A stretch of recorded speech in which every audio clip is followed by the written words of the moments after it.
Remember when we were hand in hand?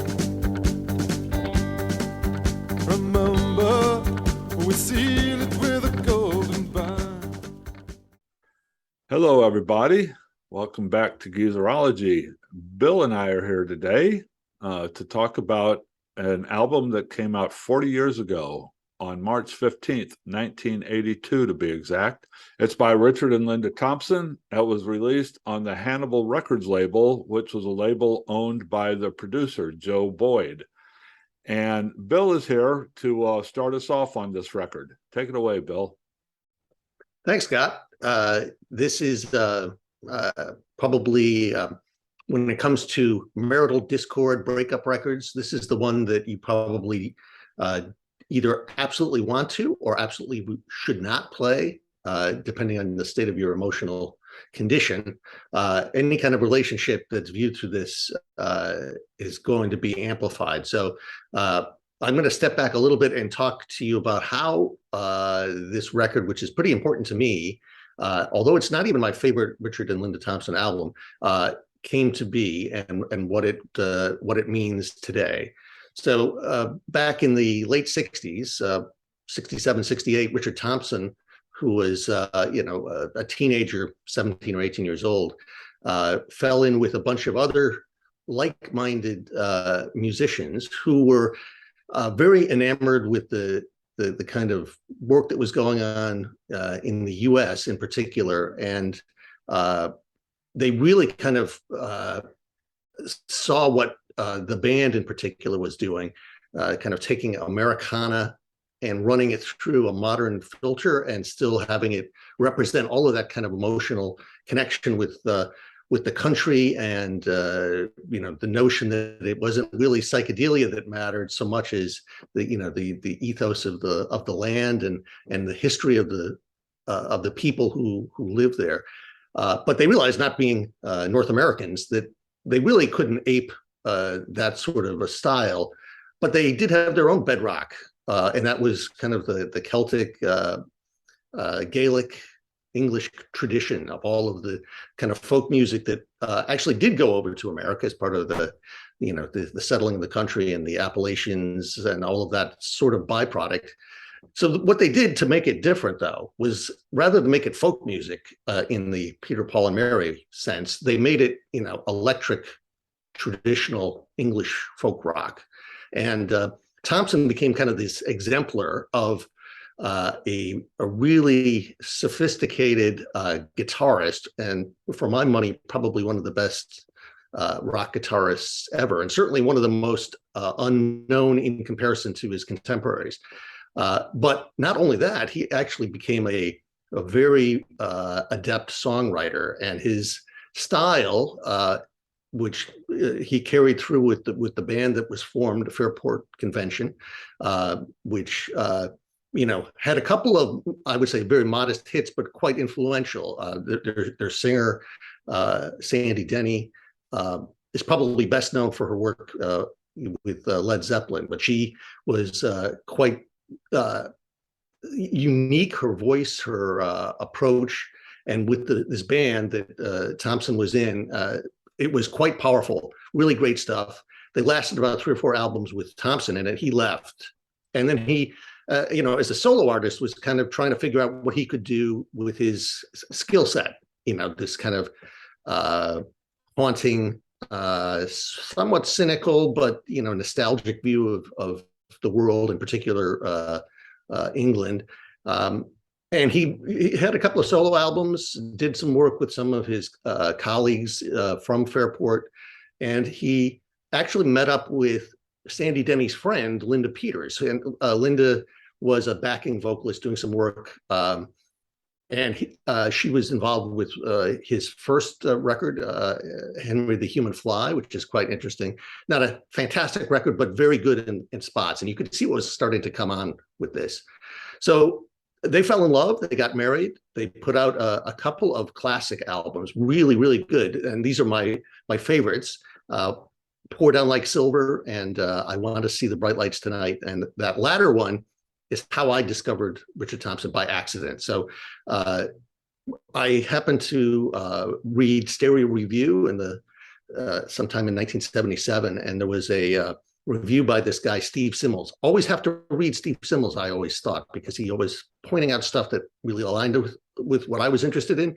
He talked about this guy Richard Thompson. I had never heard of him, but he was going on and on about his guitar style, his vocalization. Richard sings with an English accent, which was really unusual. Most rock and rollers like to kind of camouflage their accent. You can do even the Mick Jagger sounding like you're from somewhere down in the deep South, or kind of drawling that way. But he sang with a very distinct English accent. So Simmels is talking about all this stuff, and he's talking about this record called Live More or Less that has a whole album of live work, and it's packaged with I Want to See the Bright Lights Tonight. So anyway, it was very difficult to get a hold of it, but my friends and I were kind of seeking this thing out, and we finally found it in the import or other kind of record bin. And that's where I really said, this guy Richard Thompson, he's my hero. The record was full of these extended pieces like Calvary Cross and Sloth, very interesting stuff. His guitar work, as I had been led to believe, was indeed impeccable and quite astonishing. And the songs were really powerful and memorable, great lyrics. And the work with Linda was fantastic because she was sort of like Sandy Denny with her own take. So anyway, I've got this feeling for Richard and Linda Thompson. Any work they do is going to be great. But what happens is they kind of devote themselves for a while to the Sufi religion. It's very, it's sort of like I guess almost like a Amish sort of thing. Very, go back to the roots. Don't drink, don't live a life of the kind of raucous rock and roll style. And they kind of disappear for a while, and when they come back, I'm quite disappointed with the work they do. It seems kind of pedestrian, middle of the road, and since I can't see them anyway, they don't tour. It seemed like about time to write them off and just go back to the old records. Well, all of a sudden in 1982 comes this record from out of nowhere, and it's packaged as if it were sort of a mainstream record. It's got a nice, interesting cover. Richard sitting there, and there's a picture of Linda on the wall in a picture frame. And Richard's kind of smiling. I don't know whether he's smiling humorously or maniacally. It's kind of peculiar. But anyway, I was very excited to get my hands on this record, and I played it, and it was fantastic. It was a return to form as far as I was concerned. The songs were great. But the kind of emotional overhang was very, very cynical, deeply pointed. It was like a conversation between two people who weren't very much in love with each other, but had very strong emotional connections because of their history. And you could feel this in the record, although the record really didn't have anything to do with them specifically. It didn't sound like there was any thing, because they seemed to be working so well together. But in fact, while this was happening, the marriage was actually disintegrating, and the subsequent tour, Richard had asked for a divorce, and Linda decided she was still going to do the tour anyway, because she felt that she had put in all the work for for their careers, and she was entitled to a piece of the action too. So the tour was kind of fraught with all sorts of emotional peril, and the kind of things that you probably don't want to be hanging around with.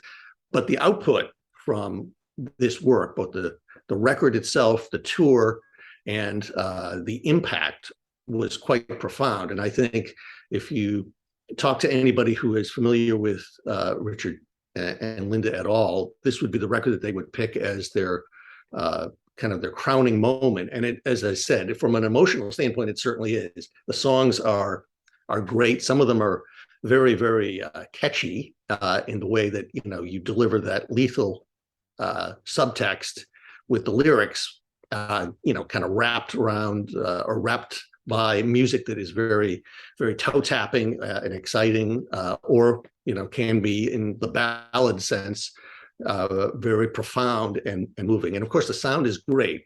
You know, Richard is playing his guitar, you know, the way he always does. Linda is in great voice. Scott mentioned at the very beginning that it was issued on Hannibal Records, and that's an interesting little sidelight in itself, because initially the Thompsons had worked with Jerry Rafferty, who had you know, kind of a string of hits, particularly Baker Street, and he had been working on City to City, which I think is the album that Baker Street is on, and the Thompsons worked as part of the studio musician group, backing vocals and guitar, and he thought they were great, so he wanted to do their next record. So he was the producer at the start, and Richard in particular just couldn't abide by Rafferty's, you know, studio focused style. You know, do another take, tinker with the sound. Thompson's much more of a, you know, go in with a good sense of what you want to do, bang it out, and you're probably going to get it right very quickly. Certainly, since he knows what it is he wants. So they split with Rafferty, and they were fortunate to find Joe Boyd was, you know, looking to add artists to his brand new record label, and he had been doing some producing work. He's quite well known in this kind of arena of, you know, working with artists with a particular point of view, and his production is not at all like what I assume Rafferty's would have been. It's much more sympathetic to what the Thompsons were trying to get across, and it's very uncluttered, very clean, very powerful. Doesn't sound dated at all. So for a record that came out in '82, it has none of the typical things that you would say, you know, an '80s record, especially an early '80s record, would have. So I guess my take on it is, if you want to hear something that's really powerful and yet still, you know, full of very tuneful works, this is probably the record for you. However, don't do it if you're in the middle of a breakup. Wait till the breakup's over, because this is only going to make things a little more painful. Yeah, this is the first time that I've heard Richard and Linda Thompson. When I listened to this album through a few times over the past few weeks, but I was quite so, and I didn't go back and listen to any of the other ones. I just pretty much stuck on this one because I wanted to focus on this one and learn this one a little bit, so I know what you're talking about when we recorded this. But my feeling on it and my takeaway from it was, yeah, it did sound like a breakup record. And then, you know, I started reading the background on it and know that they were not at a happy time when they were doing this record. So, you know, but I didn't know if that informed this record or not, or if it was just kind of happenstance that these are the songs that they came up with at the same time that they were going through this personally. But I was a little taken aback by it a little bit, because they didn't sound so much like a duo as much as this just felt to me like a Richard Thompson record with Linda sort of as a guest star on a few tracks. It didn't seem to me like to be a real symbiotic partnership going there. Is that? Well, yeah, I think to a certain extent, you know, Richard writes most of the song, so I think the bulk of the lyrics really are things that he's crafted. The interesting thing is that I think on a couple of the songs, initially Linda was going to sing something and then Richard sang it instead, and they kind of swapped different ones. So you can almost get a sense from that standpoint that I don't want to say that the point of view was interchangeable, but that the ability of Linda or Richard to sing some of these things was an indication of how strongly they perhaps felt about what it was that was coming across, even though they're mostly Richard's lyrics. But you're right; it is not a as collaborative as I said, perhaps as a couple of their earlier records, especially. That's why I was going to ask you: is that pretty typical, or is this unique to this particular record? Well, I mean, did what, about 5 of them, right? yeah, Yeah. I would say it's typical in the sense that they trade off, kind of carrying a song in terms of the vocalization. The difference, I think, is that you do kind of sense that there's a certain sort of estrangement between them, but I think that's kind of retroactively assumed. I mean, I think once you've absorbed the story of the record, you kind of then back and you say, oh well, no wonder. But I don't know that you would find it uniquely different from a few of their earlier records where they're kind of alternating. Right, and it probably has more than anything else to do with the fact that Richard is pretty much the one who I mean, he wrote the songs. He's and basically she's a singer. Yeah. Right. Yeah. I know that she had a hand in writing one song, which I assume that she was the lyricist on the one song that she had a hand in, which is the most violently angry of all the songs. And I had no idea if that was metaphorical or if that was like a news event that she read. The story, the title of the song is "Did She Jump or Was She Pushed?" Yeah, and the title, if you haven't heard the song, the title, the title is it tells you what the song is, right? Yeah, and she says she was pushed. Right. So was this metaphorical, or was this a news story that she read or something? It's really interesting. She, if you read any of the interviews subsequently, I mean, they got divorced. They had 2 children from the marriage, both of whom are highly regarded musicians. Teddy Thompson is a very good singer-songwriter, and I think Cammie is she's in a duo that's quite well regarded as well. I can't remember the name of the duo, but a few years after this, Linda kind of had an issue with her voice. She was really, there's a term for it, which I don't remember, but it's, she's almost, it's like stage fright, except she can't really sing. It's like almost some sort of dysmorphia. And so she really didn't do anything for most of the years following. I think she put out one solo record, which was, I had it. I was not impressed by it.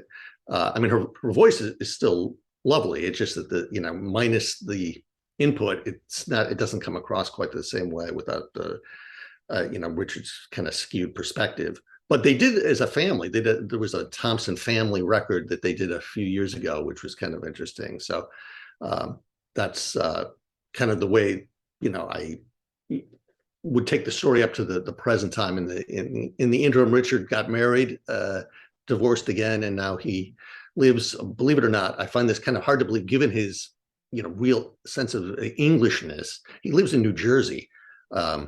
So it's, kind of an interesting career path that he's had. He's, highly regarded by people who listen to this sort of stuff. And probably, I guess what I'm always surprised about is when I go to see him, because he does a lot of acoustic tours. He's done a thing with Wilco. How many fans there are? I mean, I'm surprised because as I said, when I was a kid growing up in the late 70s, it was a big deal to find any of this kind of English folk rock anywhere. And I thought that my friends and I were like the only keepers of the flame, but there were a lot of people out there. Yeah, it's a name, Richard and Linda Thompson. I mean, it's a name that I've heard of, for decades. I just never, I just never really crossed paths with them ever to listen to their music. But it's one of those names I would read, and like when I would read magazines, and back in the days when I would read Rolling Stone religiously and things like that, I would come across those names all the time. But I never really crossed paths with them or anything like that. I noticed that in 1997, Richard has a pretty extensive discography over the past few decades. In 1997, he released one credited to Richard Thompson and Danny Thompson. Was that one of his sons? No, actually, no Oh. relation. Oh, Yeah. no relation. Oh, okay. Okay. Okay, anything else you want to drop in, Bob? Bob, anything else you want to drop in, Bill? No, I think that's about it. As I said, it merits attention given its anniversary. It's a great record. Just make sure that you're strapped in tight when you're listening. Right. Okay, gang. Well, there you have it. Richard and Linda Thompson, Shoot Out the Lights, celebrating its 40th anniversary this year. Hit that subscribe button for us, okay? And just keep your eye on the Geezerology channel. We'll be back with some discussions of some pretty good albums coming up over the next few weeks. And thanks for listening, everybody. We'll talk to you soon.